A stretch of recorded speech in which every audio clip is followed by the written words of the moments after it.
So you've seen the headlines, right? AI models with billions, sometimes even trillions of parameters. But what does that giant number actually mean? And really, is bigger always better? Well, let's get into it.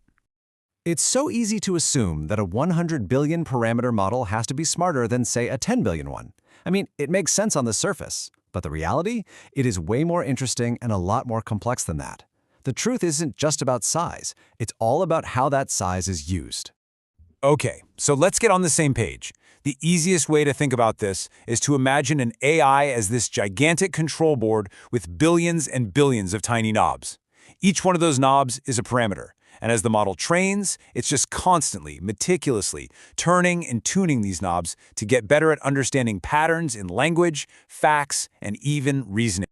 Now, in the world of AI, these knobs have a more technical name. They're called weights.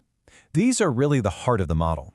They're the numerical values it learns, and they control how information flows through its neural network. Basically, they're what decides how much importance to give different pieces of data to get to the right answer. And look, having more of these parameters can be incredibly powerful. A model with more knobs can build a much richer, more detailed map of the world. It can pick up on all those subtle shades of meaning in language, see complex relationships between ideas, and ultimately make way more accurate and insightful predictions. It really is about having the capacity for complexity. Here's a great way to think about it. A model with fewer parameters is kind of like a small notebook.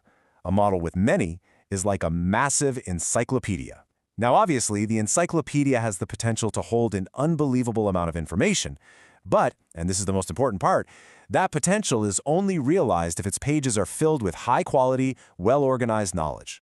But that huge capacity, it comes with some serious baggage. Bigger models need just colossal amounts of data. They're incredibly expensive and difficult to train, and they can be really slow to run. And what's worse, if they're not trained well, they can overfit. That's where they basically just memorize their training data instead of actually learning from it. And that's often when they start making things up or hallucinating when you ask them something new. So you see, that parameter count is just one piece of a much, much bigger puzzle. You could argue the most critical factor is actually the quality of the training data. A smaller model trained on a super clean, diverse, and factual dataset will almost always run circles around a larger model that was trained on messy, biased information. It really is garbage in, garbage out. Next up is the model's actual blueprint, its architecture. A smarter, more efficient design can let a smaller model punch way, way above its weight class. A perfect example of this is something called a mixture of experts architecture. It's a clever design where different parts of the model actually specialize in different tasks. It's like having a team of specialists instead of one big generalist.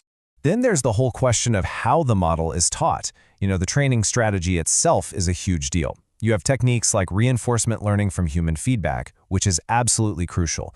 That's a process where actual humans rate the model's answers, and that feedback is then used to fine-tune its performance. This kind of targeted coaching can make all the difference in the world. And this one is a real game changer. Retrieval Augmented Generation, or RAG for short. The idea is, instead of trying to force the model to memorize the entire internet, you let it look things up in an external knowledge base. It's literally like giving the AI an open book test. And what this means is that even a smaller model, if it has access to a huge, up-to-date library, can often give you more accurate answers than a giant model that's just relying on its own memory. So when you put it all together, what's the bottom line? A high parameter count doesn't automatically mean a smarter model. What it means is more capacity. It's a measure of potential, and unlocking that potential takes fantastic data, a clever architecture, and a really effective training strategy. And if you look at the major players out there in the AI world, you can see this exact principle in action.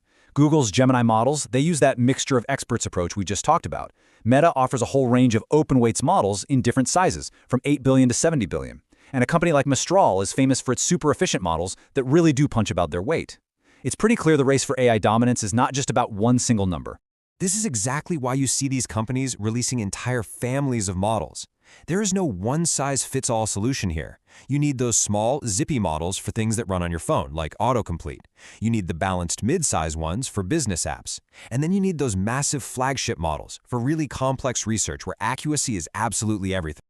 All right, so let's boil this all down. What should you really take away from this? First, parameters are those learned knobs or weights that give a model its skills. Second, more parameters means more potential, more capacity, but it's the data, the architecture, and the training that actually make a model smart. And finally, there's a right tool for every job, which is why we're seeing such a cool, diverse ecosystem of model sizes and designs. Which of course leaves us with a final thought.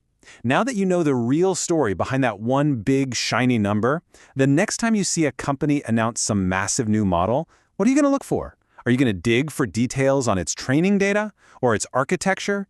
Because the future of AI isn't just about building bigger models, it's about building smarter ones. And that, I think, is a much more exciting story to follow.